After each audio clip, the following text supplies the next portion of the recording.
You're listening to The Streaming Wars, the podcast that discusses all of the latest happenings regarding your favorite streaming services. Find out which service is winning the war this time around. Hello everyone and welcome to the latest episode of The Streaming Wars. I'm Dustin, and joining me as usual is Tony, and today we are bringing you the next current state of episode, which is this time around we're going to be focusing on Amazon. Last episode we focused on Netflix, and this time around we're going to be focusing on Amazon, which, as many of you are probably aware, is way bigger than just a streaming service. It's actually very interesting. As I was looking into, doing a little bit of research prior to this to find out some of the specific stats that we talked about when we were doing the Netflix episode. Netflix is a company that, when you compare Amazon is a company that is unlike Netflix, is so much more than a streaming service. Netflix, while I think they still deliver DVDs to people. I'm actually pretty sure that they do. It's just they don't obviously do it to very many people. They are very focused on their streaming service. While Amazon, on the other hand, is a very, very large online retailer, which also focuses a lot of their different energies on different aspects of the tech industry as well. And just one of the things that they happen to focus on is the streaming side of things. But there's a lot of differences between Amazon's service and Netflix's service, which we'll get into. But you had actually brought up right before we started talking, or before we started recording, about the current situation with some of these large tech companies being broken up. Yeah, under Congress, there's been a big push to, especially a lot of the presidential candidates, like Elizabeth Warren. There's been a big push to split up these big tech companies. I think she's called to split up like Amazon and Facebook and whatever. But if you look at these big tech firms, right, these big ones for the United States, you look at Facebook, Google, and Amazon, you can't really split up Google because it's essentially, at the end of the day, it's all about its ads.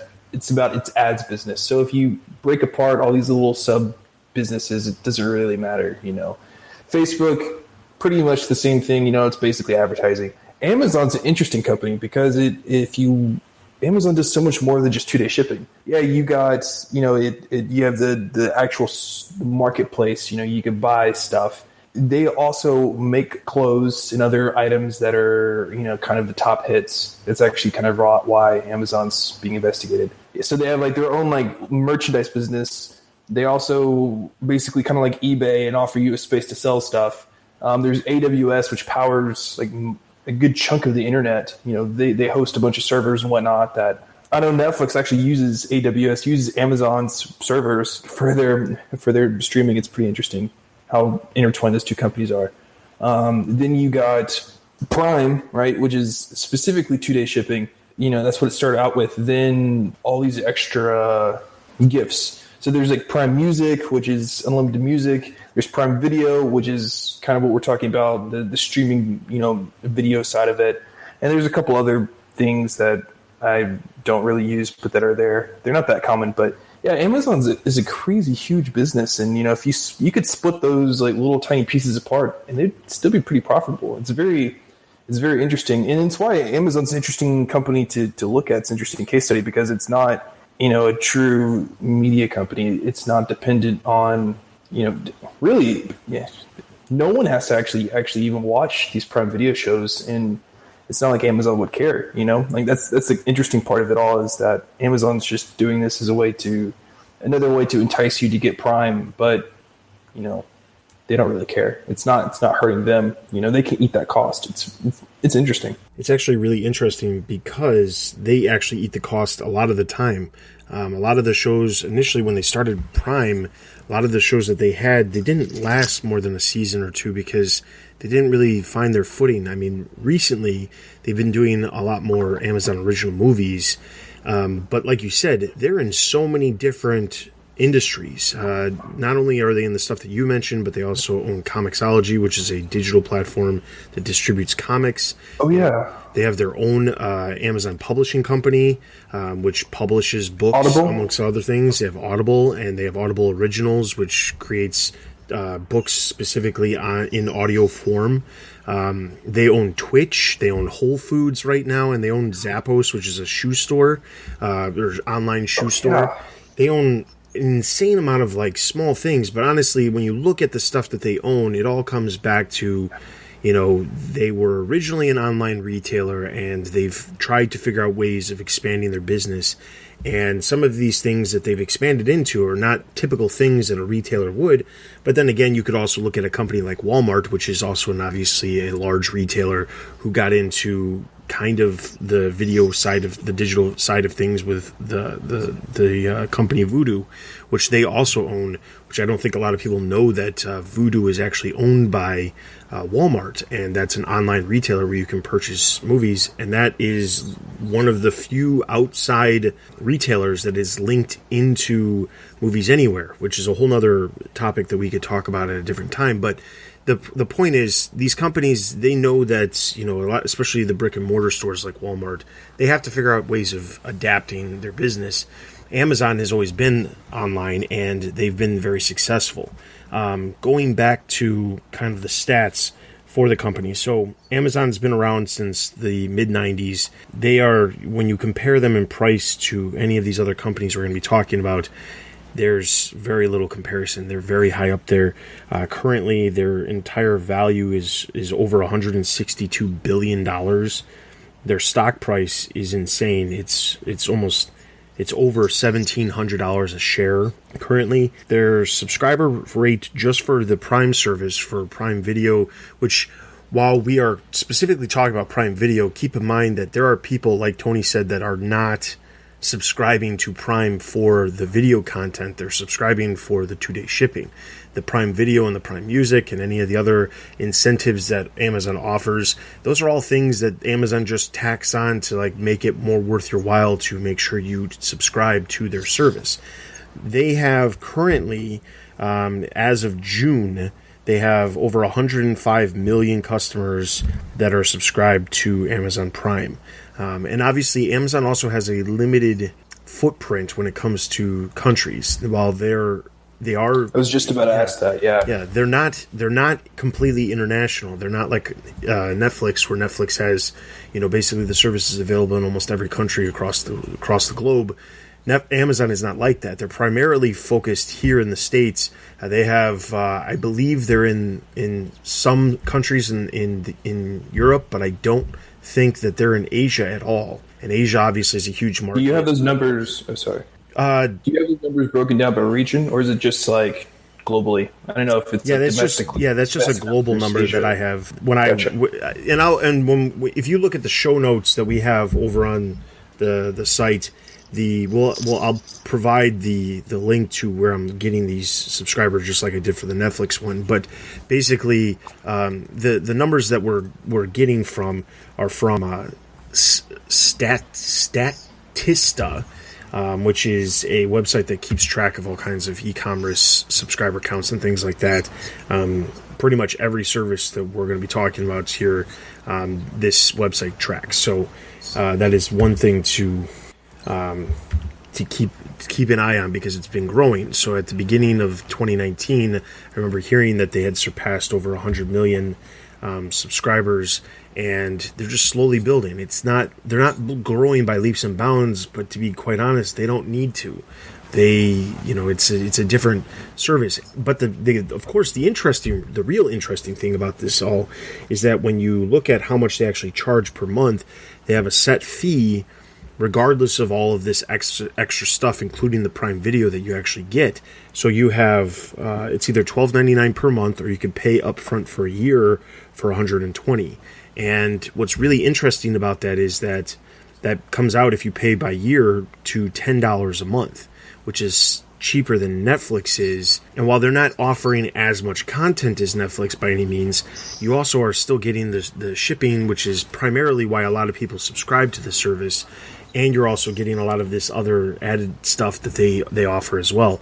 So it's interesting because while they are not that far off of, I mean, they're only about 50 million less than Netflix, there's a lot of people who are subscribing to the service for other reasons other than the streaming side of things. So Amazon has the capability where if they had some really big hits, and especially this year, they've released a couple of new shows, The Boys, Carnival Row, there's a lot of critical talk about those.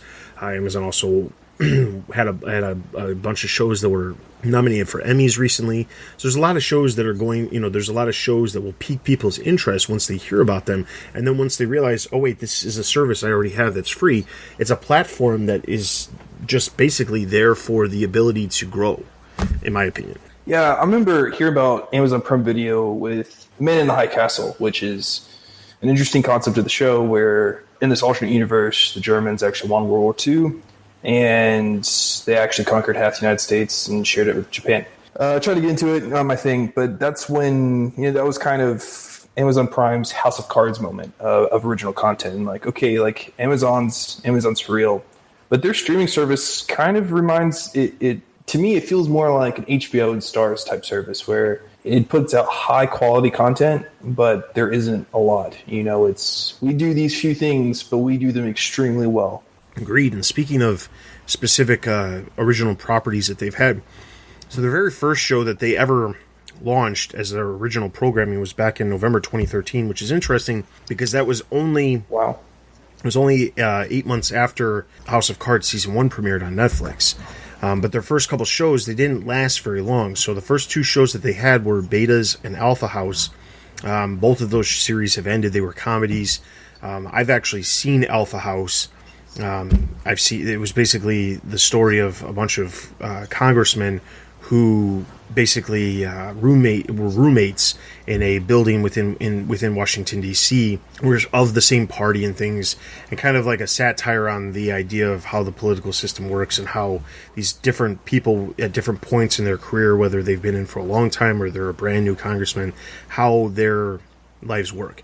I thought it was a really cool show. It was the first show I ever actually watched on Amazon Prime, but it wasn't right when it launched. I didn't even know about Amazon Prime for years, and I think Man in High Castle was one of the first series that I remember hearing about that piqued my interest and that I watched when it first came out, because that's really what it takes. It takes a show to really pique your interest, and I agree with you in the sense of it is very much like HBO. They have content that they do really well with making, and they put effort into it, and there's not a lot of it. I don't think there's very many episodes or very many seasons of any series that has been more than 10 or 8 episodes. Most of their seasons run for 8 episodes. But it's really interesting because also there's very few shows that have ever gone longer than 2 seasons. When you look at the vast majority of the shows that they've had, either you've got shows that are just starting off, where they're obviously on they've only had 1 season, but then a lot of the shows they only have 2 or 1 or 2 seasons because they're very particular about whether or not they renew the stuff. Some of their most critically acclaimed shows, Transparent, Mozart in the Jungle, these are shows that have gotten a lot of awards, but they are both ended as of now. So there's other shows, Goliath, Bosch, they've been around. Bosch is one of the longest running ones that's got 5 seasons.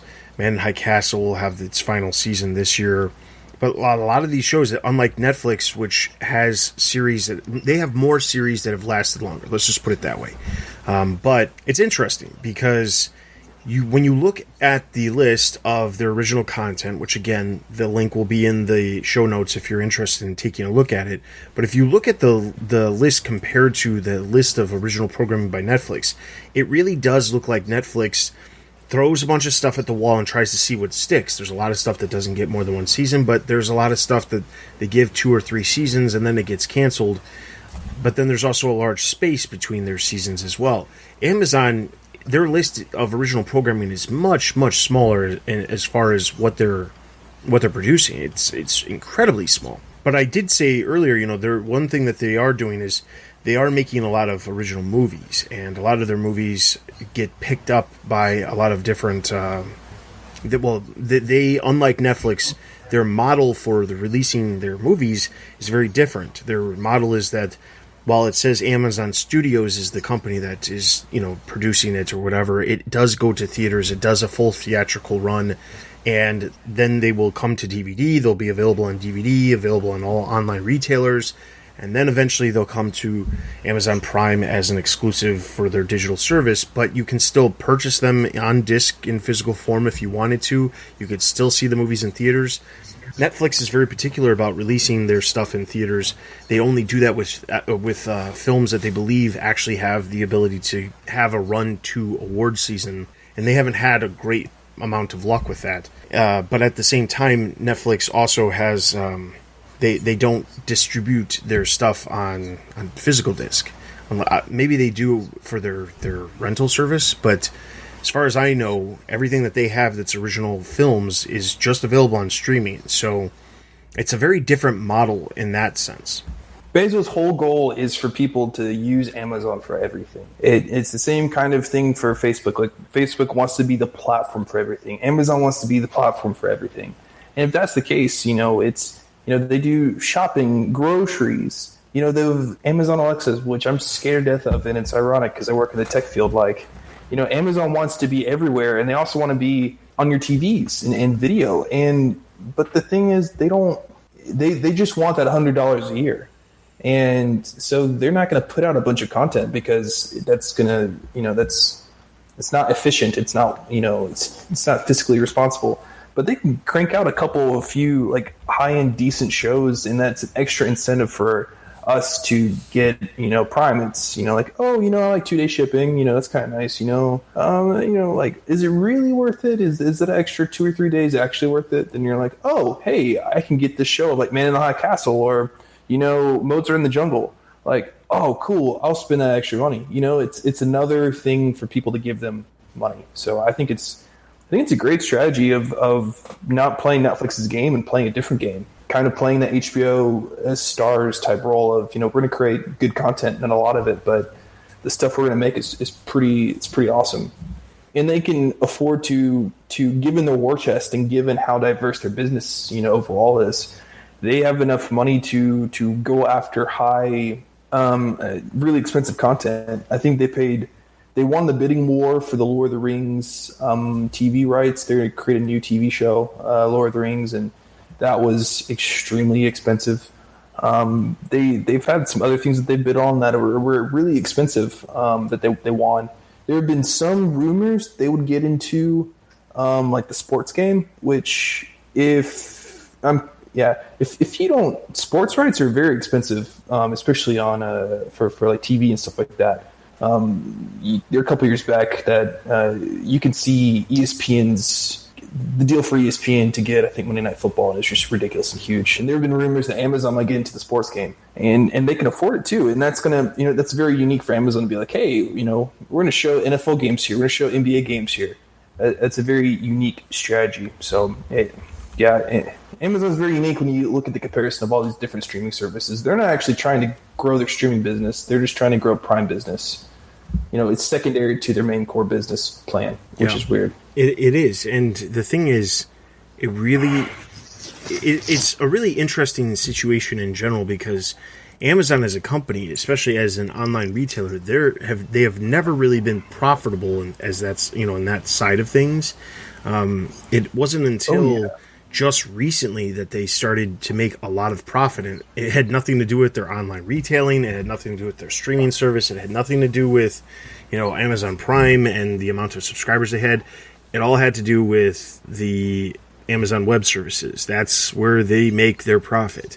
Their profit grew. Shareholders for the longest time were frustrated with Amazon because they were a growing business, people were using it, but it was always losing money. Now it wasn't hemorrhaging money, but it was losing money, and so it was an interesting story for the longest time where it's finally now become profitable.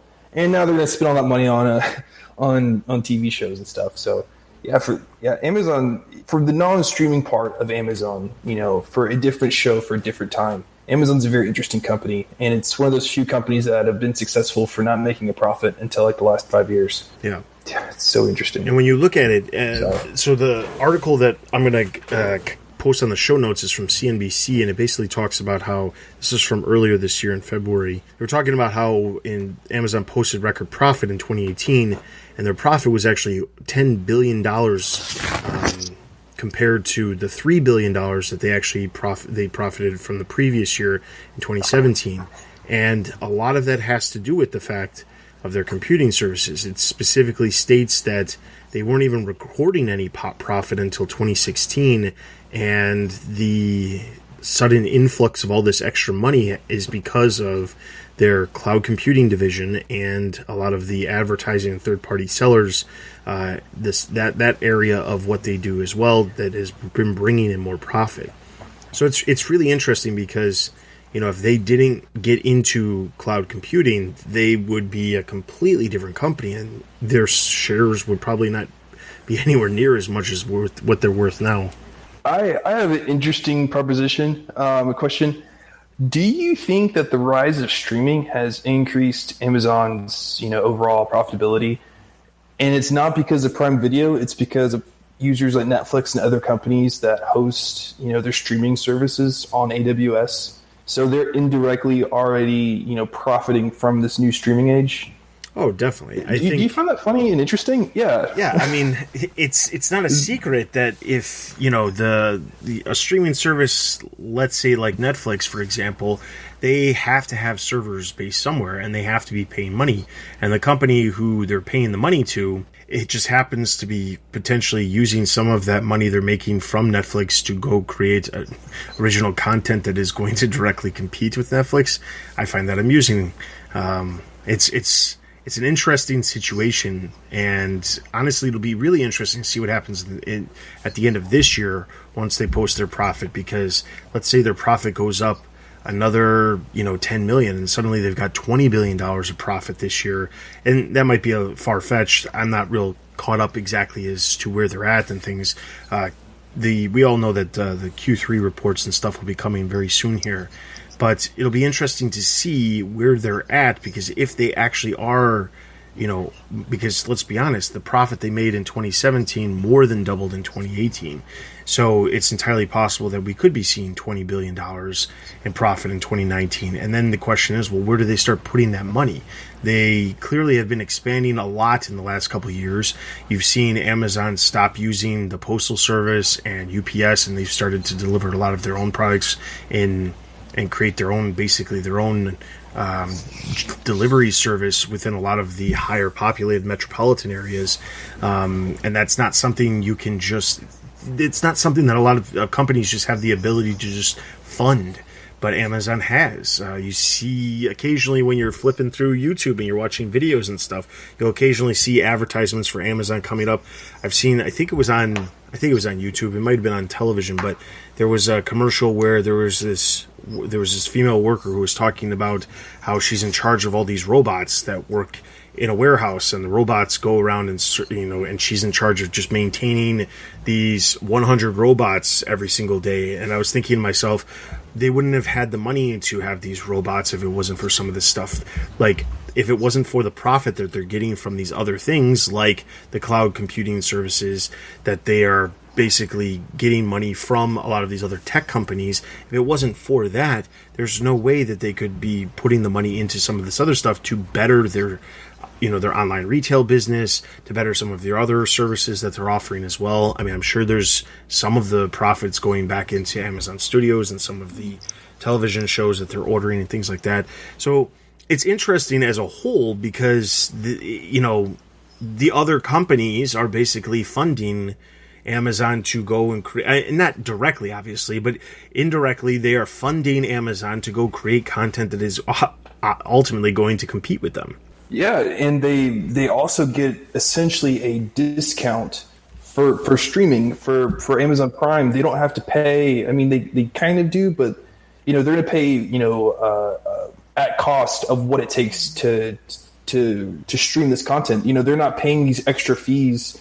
They're not paying an outside provider to host their content and to stream and to do everything. Like Netflix. Netflix, Disney, this new HBO content, NBC, they're all going to be dependent on somebody else to host their content, and bandwidth costs are crazy and huge, and that's a totally different discussion. But Amazon, they don't have to do that. They can pay at cost. If you watch, every time there's a new Marvel movie or Star Wars movie, they always release one of their biggest trailers during the Monday Night Football game on ESPN, because Disney owns ESPN, and they don't have to pay for that ad price. They don't have to pay for that commercial time. So they can release their newest trailer and basically pay for nothing. So, it's the same thing for Amazon of how, they get it two ways. One, since they already host, they have the servers, they don't need to go pay other people to rent them. And then also other people are renting their servers, and then they can, get that money from them. And another thing that is not mentioned that Amazon is kind of being accused of, so there's a bunch of different types of software. One of them is called open source, where anyone can use it. You don't have to pay a license, anyone can use it. Well, Amazon is kind of getting a little shady, because instead of allowing this new open source content, they're basically copying all this stuff and putting it into the AWS services. And so taking that same logic, Amazon sees the web traffic for Netflix in all these different companies, and they can quote unquote copy what these other companies are doing for Prime, and to get that to work. And one could say that's an unfair advantage, but one could just say that's smart. They can see all the detailed stats and reports, and okay, this company's doing this. All right, well, that's a good idea. We should probably do that too. Yeah, and to elaborate more on when you say copying, it's not as if they're legitimately copying the stuff from the servers. What they're doing is they're seeing the information, and we all know that a lot of what Facebook makes their money on is research. They're tapped into what you do. They want to, what you like, what you, how to basically target their advertising specifically to you. It's all about the research that they've done on you, and then they can basically sell that research, not directly, but they can sit there and say, we can sell this targeted ad that specifically goes to you. Google does the exact same thing. You click on something once, you search for something a couple of times, and you're going to be seeing banner ads. They're, produced by Google Ads, using those for a really long time, because they know that that's what you were searching for before. That being said, Amazon has the ability, because Netflix runs their information through their service, they have the ability to see, okay, which shows are doing really well, and then not necessarily copy, but more take that information and build on it, in the sense of, okay, we know that comedies don't really do very well. That would explain why Netflix hasn't been doing a lot of comedies. Dramas, they do well, so we're going to do more dramas. And, there's a lot of different information that they can get. It's all about the value of information in today's world. And that's really what it comes down to.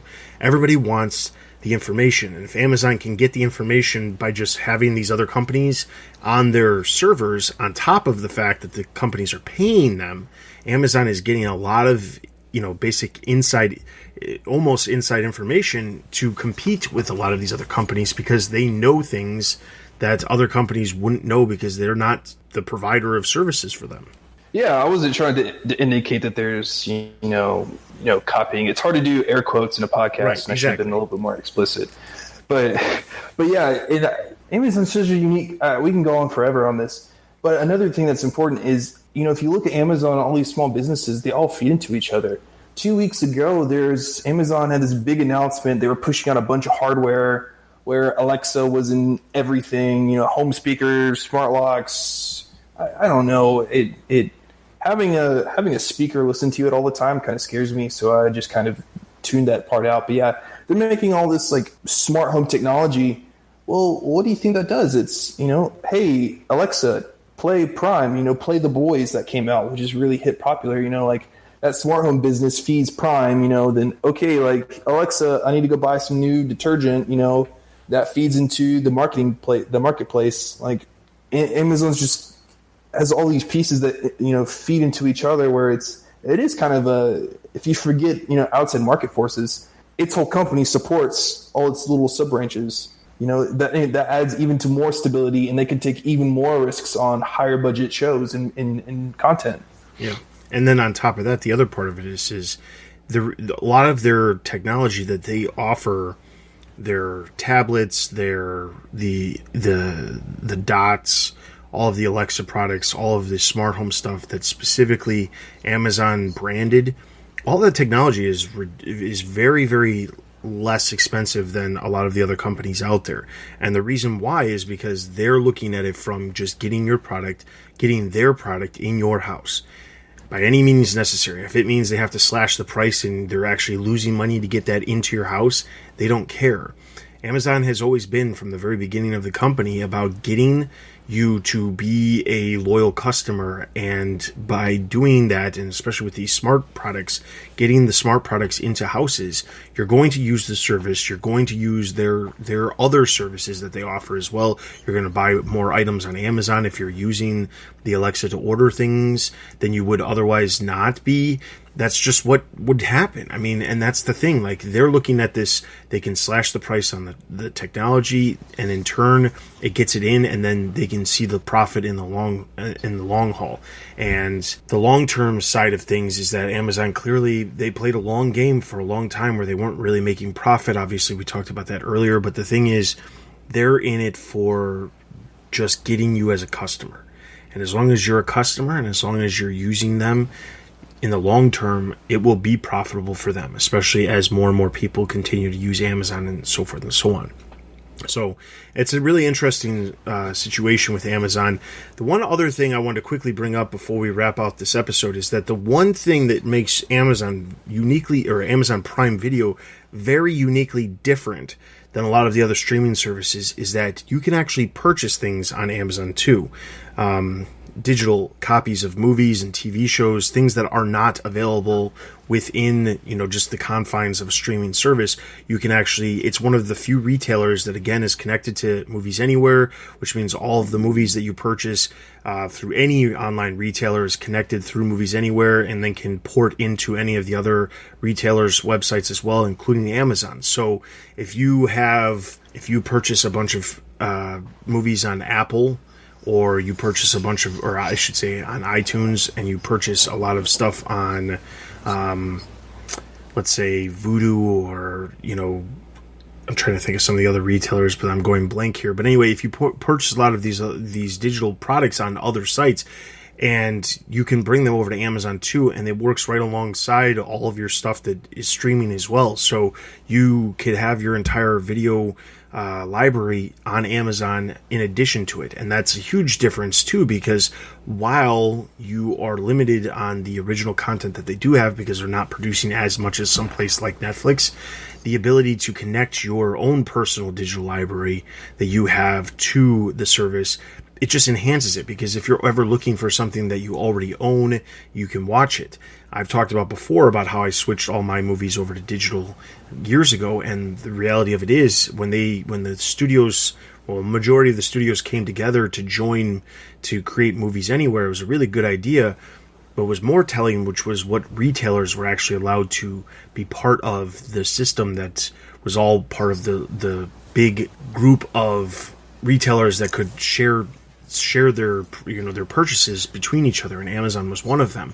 And when you look at it, we'll get to, eventually when we talk about Apple, we'll be talking about how they have something very similar as well, where you can purchase things through Apple, through the iTunes store and things like that.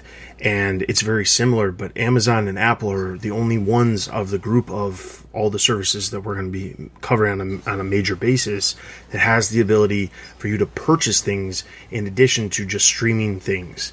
And it's a very interesting differentiate a difference between them and some of the other services. And I just want to make sure I brought that up before we wrap up the episode. I got a question. So I know that sometimes when I try to look to buy some digital content, some of these services, they don't play well with different studios. So does Amazon, Prime Video, does that work with every studio? Because sometimes, I can't get CBS content or Sony, or you know what I'm talking about? Right. So generally speaking, if it's available in a digital format somewhere, you can purchase it on Amazon. Now, whether or not it'll work somewhere else is a different story. CBS is obviously in conjunction with Paramount, which is owned by Viacom. they are one of the few studios that's not part of Movies Anywhere. So a lot of their content isn't going to transfer between the different services. You can have a digital copy of something through the given website that they designate theirs, but until they actually join the group of the other studios, which right now consists of Universal, Warner Brothers, Disney, Fox, which is obviously now Disney as well, Sony. Those 5 studios, or 4 I should say, because Fox is owned by Disney now, those 4 studios, they're the ones who launched Movies Anywhere as a thing. And the entire idea of Movies Anywhere is based around the old Disney Movies Anywhere app that used to exist, where anytime you'd buy a Disney movie, you'd have a digital code that you could access online, but you'd only be able to use it within their own app. They basically enhanced it and then went to these other studios, and I don't know who it was. That could be a whole episode by itself too, because that's an interesting thing within the streaming side of things too, is because a lot of these companies are working hand in hand, in that regard, and that's not something you typically see either. But yes, to the short answer of your question is there are certain studios you can, but if you went onto a retailer like Vudu, which is owned by Walmart, you can purchase things that are owned by CBS, or you can purchase things that are owned by Paramount. They just won't transfer over to another service. So you can't have that purchase that you've done on Vudu also go over to Apple or Amazon or something like that. So basically you have to come up with whatever retailer you're going to stick with, and then you just purchase your stuff there, and then hope that maybe someday one of whatever companies, whatever studios are on the holdouts on those, they are make their stuff available elsewhere. So Gotcha. Man, that's pretty cool. Yeah, Amazon's. Yeah, if you want, Amazon. We could talk about this for days. For not just for the Prime Video, but for its whole corporate structure. Amazon is just such a unique company in how they're able to leverage their whole entire infrastructure to create such high quality content. And in the future, more people will be watching Prime Video, so they're gonna keep creating great content. And I'm interested to see Amazon's future, because are they going to still stay niche and just do smaller number but very high quality shows that win awards, or they're going to try to branch out like Netflix and get more bingeable type content? What is Amazon's place in the streaming market? It's interesting to see what's going to happen. yeah, and that's why we're here, and that's why we're going to be talking about this stuff for the foreseeable future with not just Amazon, but obviously all the other companies.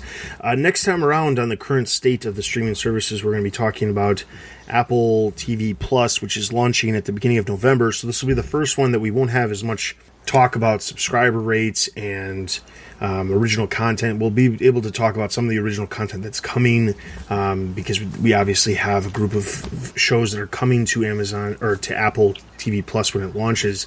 But this will be the first service that isn't actually out as we're recording this. So it'll be a different group, but that is the next one that we'll be talking about. So with that being said, thank you very much for listening. For Tony and myself, we'll see you guys next time.